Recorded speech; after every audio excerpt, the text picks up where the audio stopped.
Imagine that suddenly, all plants in the world die at once. All fruits, vegetables, and grains disappear.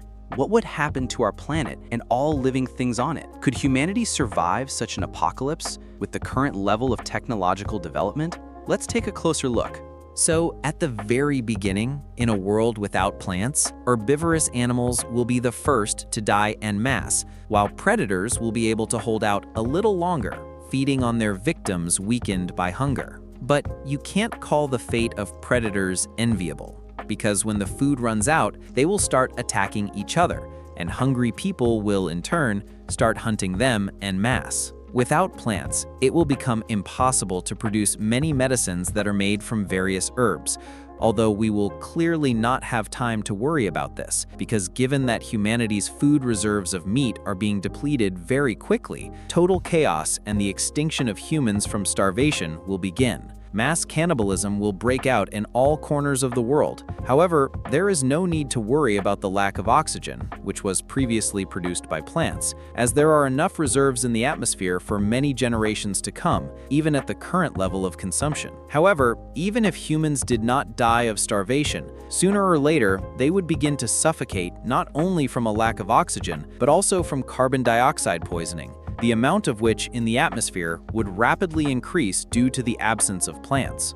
Mountain sickness would descend from the 3,000-meter mountain peaks to the plains. So, could humanity survive such monstrous conditions? In fact, the chances of survival are quite high. In addition to plants, there are fungi, which are not plants. Also, not all types of algae are plants. For example, red algae are plants, but brown algae are not. Brown algae belong to the kingdom of chromists. Since ancient times, coastal dwellers, especially in East Asia, have often used them as a staple food. No wonder, because brown algae are rich in vitamins and minerals. In the future, their components are also being considered as a source of new medicines. Thus, after the disappearance of plants, we will be able to grow and eat brown algae and mushrooms. In addition, this will allow us to engage in animal husbandry. For example, brown algae are eaten by sea urchins. Mushrooms are also eaten by many insects and animals, which we can use as an excellent source of protein.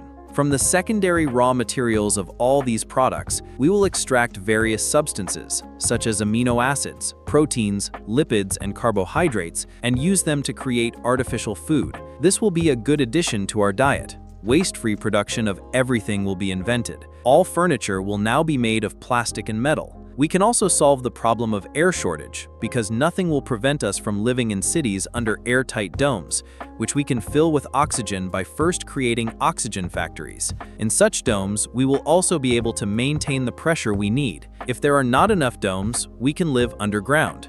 Over time, we may figure out how to stabilize and restore the Earth's atmosphere to make it suitable for us again.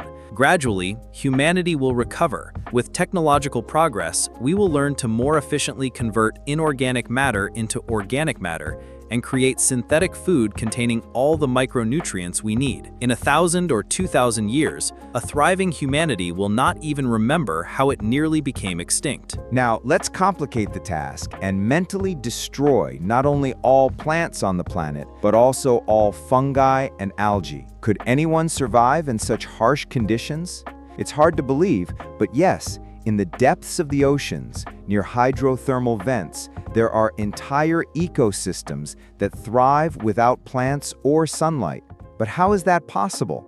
It's very simple. The fact is that just as green plants carry out photosynthesis in sunlight, here, specialized bacteria carry out chemosynthesis. They convert sulfur and hydrogen into energy. Shrimps and other organisms feed on these bacteria. Thus, thanks to chemosynthetic bacteria, a veritable oasis of life reigns near hydrothermal vents. Crayfish, tube worms, mollusks, shrimps, snails, and so on live here. Perhaps in a world without plants, people would start thinking about how to scale such oases at an acceptable depth, if that is even possible. But let's hope that plants will never disappear. Although over the past 40 years, the world's forest area per capita has decreased by more than 50%. And over the past 10 years, the area of forest cover has decreased by almost 1.5 million square kilometers. Deforestation contributes to global warming and is often cited as one of the main causes of the greenhouse effect. So it is worth thinking about preserving our nature. But that's all for today. If you enjoyed watching this video, please like it and subscribe to the channel. See you soon.